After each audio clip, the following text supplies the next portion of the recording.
just came back from the gym, which was pretty good.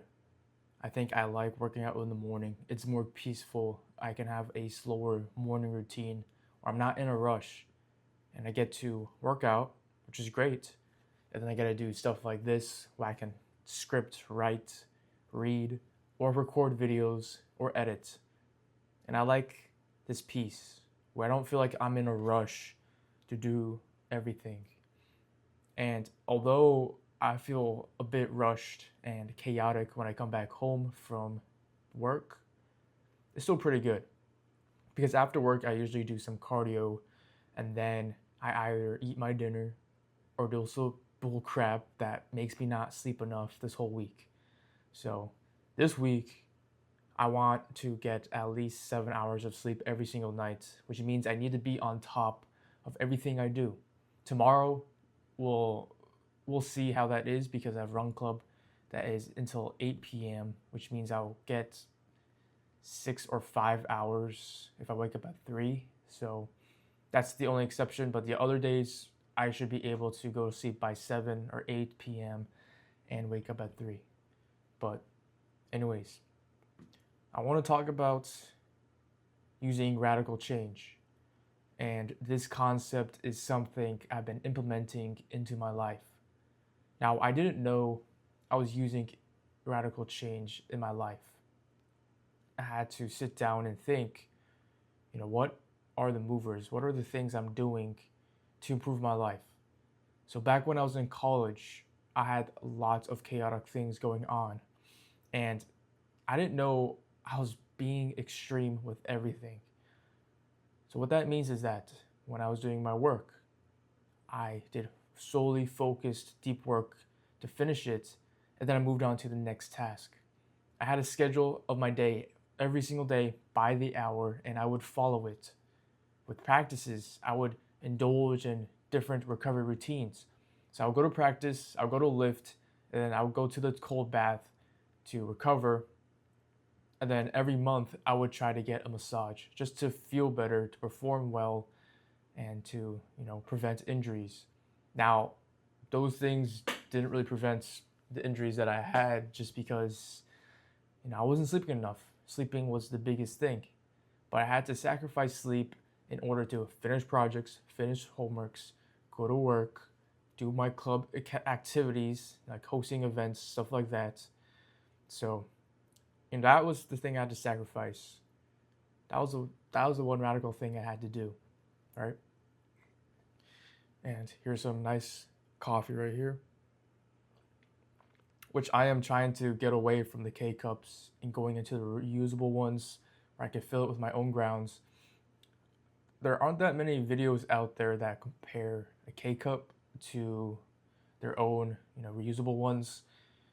It's hard to decipher what they're trying to say, and they don't really compare it like one cup to another cup. So we'll see. Once I get the reusable, the grinder, hand grinder, whatever, and then the beans, I'll let you know. But like I said today, I want to talk about radical change. And of course, I wrote a script of all of my thoughts, which I may not, go into today.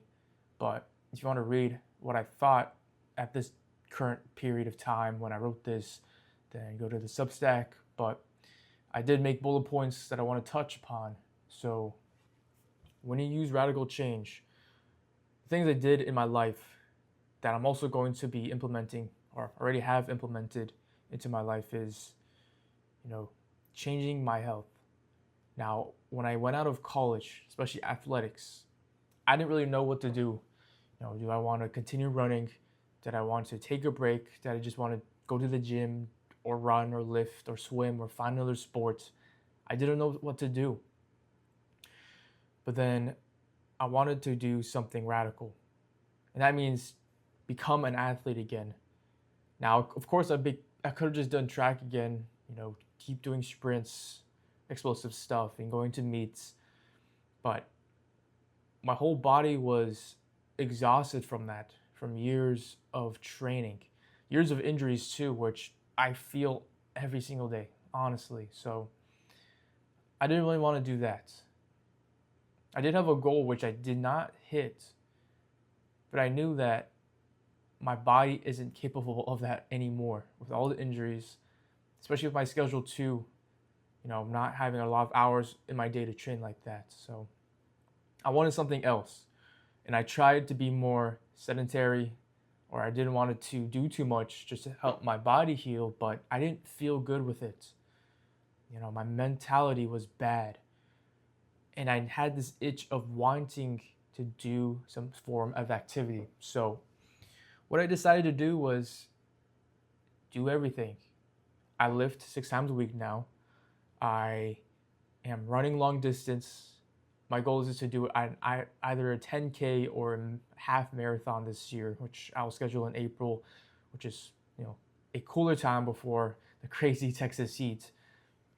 And I just do other sports too, pickleball, basketball. I play basketball 2 to 3 times a week, and I feel pretty good. I also want to kind of cut a little bit because I've gained a lot of fat on me from being sedentary during that period. But every time I play sport, I go on a run, I lift, and I do those twice a day. Like I lift in the morning and then I do a cardio in the afternoon. I feel great. It's fulfilling, scratching that itch. And I feel like I'm not using the energy I have if I don't do that. I feel like I'm just wasting my life. So now I feel like my health has extremely improved, but the other aspect of that is your diet. Now I tried carnivore for 4 days, which honestly isn't long enough time to tell you how exactly I felt and what did I actually do. But within those 4 days, I felt like crap. I didn't have enough carbs in my system. I wasn't used to it, so I would, of course, feel like crap. But my body did look great, and somehow I felt more really energetic. It's like I felt a little lethargic, sluggish, but when I did sports, I felt pretty good. I didn't feel like I was weighed down or anything like that. So in the near future, I'll try to do carnivore for at least a month to document how I felt. I just couldn't do it, maybe because I'm a wuss, whatever, but I had to call in sick on that Friday because I think it was called keto flu. Keto flu just hit me hard. Anyways, with my diet, now coming out of college, right, kind of coming out of athletics, I was pretty radical with what I eat. And coming out of not, caring anymore what I eat, that's how I gained a lot more fat and I didn't feel good too. And those types of food that I was eating wasn't good for me. I would try this new pastry at the grocery store because I've never had it before and I want to see if it's good. Now, since I want to be more focused on my health and my diet, I don't do that anymore. I have a list of foods I eliminate in my diet that I don't buy. So of course, if I'm going out with friends, I'm going out to a dinner or a cafe or something, those are the exceptions because that's what the other way around, 20% to 10% of the bad food diets. But I have an 80% margin where I can eat well. And those are the foods that I buy from the grocery store. So when I go to the grocery store, I avoid buying cereals, buying pastries, buying any baked goods or breads. Don't buy, chocolates or candies, any fried foods. I stay away from all of that. I don't buy it, and I buy, the better stuff: ground beef, ground turkey, steak, chicken, all of that type of stuff. So I have a list of foods I eliminate, which may seem pretty extreme. But the next thing that I want to go into is also scheduling. So in college, I was pretty radical with my schedule. I follow it to the T. Now with work and me wanting to kind of decompress from the stressful day, I don't follow a routine schedule.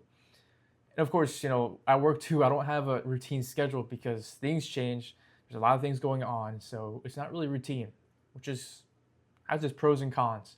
But when I'm home, in the morning or at nighttime, I don't know what to do. And I've been feeling lost because I'm not working towards anything. Now, you've even seen this on YouTube, right? I haven't been recording as much, and I haven't been posting as once a week like I used to, or even twice a week. So that's why I am trying and wanting to and doing scheduling, being more radical with it. So now I schedule how long do I take to get to work? How long is my work? How long does it take to get back? How long am I going to play basketball for? How long am I going to lift, shower, eat, stretch, recovery, read, everything? I'm being more radical with that. And you can do this with yourself too. Like this video is more just me explaining the radical changes I want to implement in my life, which I hope inspires you to do the same. But that is one thing, and with that radical schedule too, you have to add everything to the details. So, like I said, you have to add when you wake up, go to the gym, come back from the gym, eat, shower, go to work, working, go back to work, or go from work, go into basketball, go into pickleball, go into run, eat, shower, sleep, everything. Now, some days you might diverge because you don't wake up on time, you might have missed your alarm, but at least 80% of the time, you need to be consistent. I feel like I can wake up at 3 easier now because it's been 2 weeks since I've been doing it, and I've been building that habit. You just have to be consistent. The next radical change I want to implement, or I am implementing, I don't know why I keep saying I am implementing, is the timing of media. So, yeah, when I was in college, right, I had like 1 to 3 hours of screen time a day, which might seem a lot, but the average is pretty high. Now, when I'm not super busy like I used to, and I'm on call, so I keep my phone in my room, which is pretty bad, honestly, because I don't like keeping my phone in my room. I've been averaging 7 hours every single day, which is unhealthy. And I think that now that I got rid of Instagram on my phone, so if I ever want to post on Instagram again, I have to use my computer. But, I want to consume more long form content instead of reels. Now, I've seen myself within these past 4 to 5 months just on Instagram, doom scrolling. And the initial part of me for doing that was to understand, what the normal brain does. What does a normal person do to their day-to-day? And I wanted to experience what that felt. Waking up, scrolling, going to work, coming back, scrolling until I sleep, repeat. And let me tell you, I felt like crap. My mental brain was fried every single day. I had no motivation and I was lost in life. Now, I don't do that anymore. I got rid of Instagram. I don't scroll until I fall asleep. I don't scroll when I wake up. I don't even want to check my phone when I wake up until after the gym, or at least check notifications. Like I go on my phone to enter my weight and track my workout, but that's the extent. I don't go on social media to scroll and consume short content just to save my brain and keep the peace in the morning and nighttime as well. I am being more intentional with my social media use. Now I want to watch more YouTube videos, which are more long form, consume more podcasts, because I used to consume a lot of different podcasts back in college. And now, after a long day of work, I don't really want to listen to it because I fall asleep. So I listen to more hype music to keep me awake on the drive back. But I need to get back to consuming more long form content to be more relaxed. With the hectic schedule that I had in college, I've always wanted to, still be going, be on the go, have that cortisol spike, be stressed. But now I'm learning that although that's a good skill to have when you need to be, crazy at the moment, when you have some emergency at work or emergency somewhere else, right? You need to have that good, urgency with your life. But since there isn't that much urgency at work, I don't want to create that stress for me to always be on the go and you're not feeling great. That's why I'm taking my mornings slow, taking my nights slow too, and kind of leaving this reserve of chaos. So if there's ever an emergency at work, or if I ever need to, crank something out quickly, I have that reserve of energy for me to just lock in that moment. By the way, this is like the breakfast blend. I'm trying to learn my different coffees too. So if you know a lot about coffees, like different roasts, different, I don't know, accents, is that what it's called? Accents, whatever. Or different bean types, different beans from different countries. Just give your advice down below on what's your favorite bean, whatever that means. But anyways, another thing that I am trying to replace, social media with is reading. Now, like I said in my other videos, I'm trying to be better with my articulation, trying to speak better, right? So the things that will help me is reading and writing. Now, the great thing is that I can replace the doom scrolling with reading. And I've been reading meditations now again for, I haven't read it since 2 years ago. So I'm reading it again and I feel like I'm more in peace. Like my thoughts aren't chaotic. I can think a little bit more clear every single day. Now I haven't been doing the other half equation, which is writing. Because I have to either record this, edit that, or work on this workout tracker that I'm trying to do because I'm bad at remembering what weights I do at the gym. So now I'm trying to read a lot more. 10 pages, 40 minutes, 30 minutes, whenever I have a chance. So usually the times, let me step back. So the times when I feel like I want to scroll is usually coming back after work, coming back after the workout or the cardio session, my bad. And I just sit on my couch because I'm exhausted, right? I'm sweaty, drenched, and I'm like, oh, I need to sit down and think, what, or at least decompress from that, stressful cardio session of running or playing basketball. And I usually just go on my phone and I look at Instagram. Now, I get to heat up my food because I meal prep, and then I read. And I feel more in peace of doing that than just scrolling on my phone. And then I take a quick 15-minute nap without knowing, wake up, and I'm like, oh shoot, I need to eat. So, obviously me sleeping on my couch is pretty bad, which means, something needs to be changed. So that's why I am trying and doing, actually, because I don't have Instagram on phone, to replace scrolling with reading. And that's something you could do as well. You could read a fiction book if you want to, if you're into fantasy or mysteries or whatever. For me, I like to read nonfiction books right now because I have a little stash, big backlog that I need to catch up on. So I'm interested in reading what other people are thinking. Also, with consuming long-form content, you can consume educational content. Like if you want to learn a new skill, coding, photoshopping, color grading, like I'm trying to learn color grading.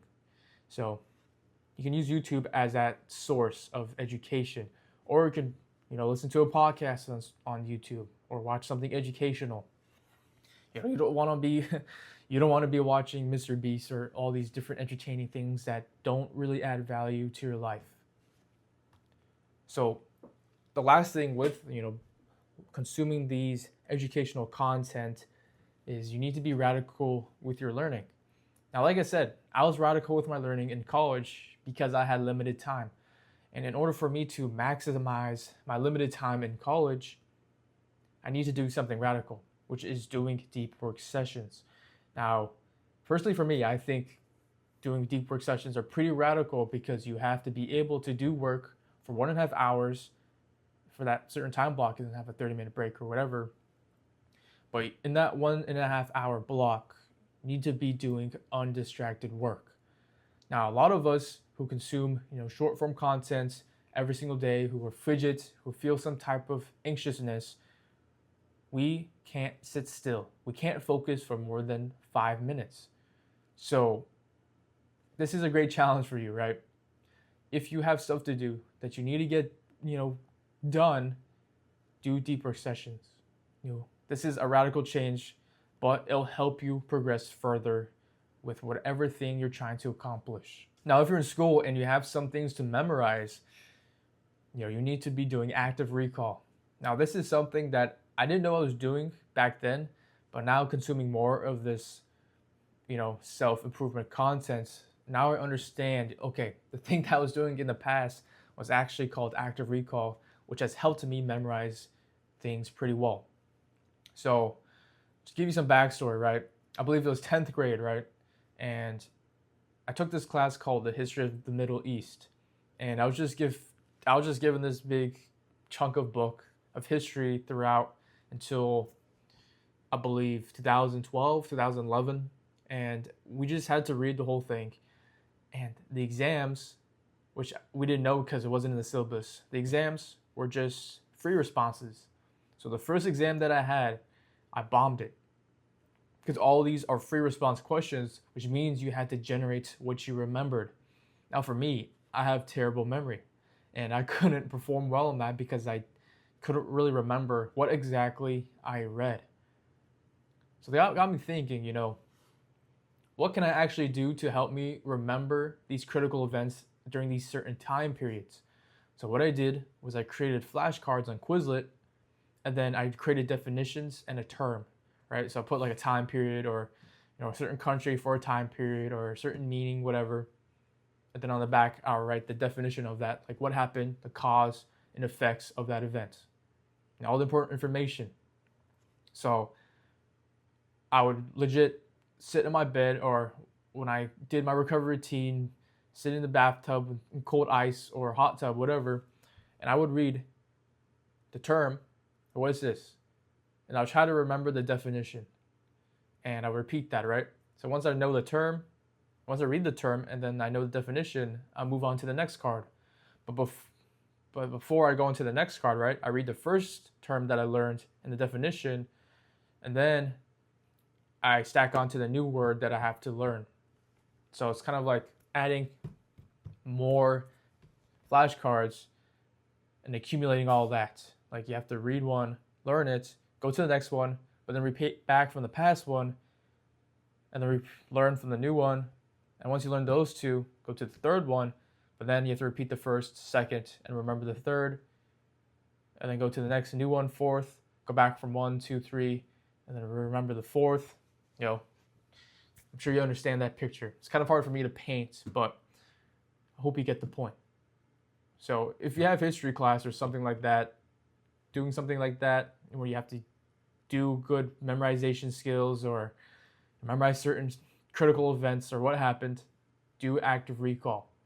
Now, if you're in a language class, that also helps, but being able to speak it is honestly, the better part. But anyways,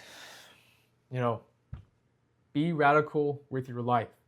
Sit down and think, what can I do to change in my life? What can I do right now that may seem extreme or obsessive, but it will help me in the long term? Be diligent with your schedule. Be obsessive with your health. A lot of people, the normal people here don't really care. They lack the sense of urgency and they don't really want to change. They may feel like they want to change, but they actually feel more likely to want to be more comfortable. But they actually feel like they want to stay in this comfort zone because they're afraid of what being obsessive and being labeled as obsessive is going to be like. So don't be afraid to be radical. Don't be afraid to be obsessive. Look at me. I might lose my mind sometimes. I might be a little crazy, and I might speak a little too fast than I should and not really articulate and pronounce well. But that's why I create these videos, to help me get feedback, to look back and see what I can improve on, but also help me get these reps in where I can speak on my mind, try to pronounce words and speak more clear and articulate a lot better. But anyways, thank you for watching, bro. Guess what? YouTube recommends you this video next, and I'll see you in the next video. Remember to go improve it.